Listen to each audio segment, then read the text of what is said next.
Baik, sesuai dengan himbauan warning dari BMKG yang kami terima kemarin sore bahwa akan terjadi angin kencang di wilayah Aceh Jaya dan sekitarnya dari kemarin sampai hari ini. Jadi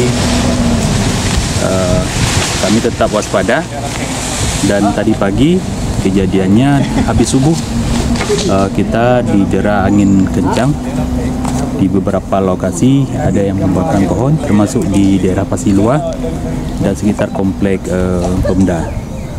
Dan kami tetap dengan staf tetap untuk melakukan pembersihan terkait dengan imbas angin kencang tersebut. Dan sekali lagi kami menghimbau pada masyarakat tetap waspada sesuai perubahan cuaca ekstrim yang terjadi di daerah Aceh khususnya dan Kota Aceh Jaya pada umumnya.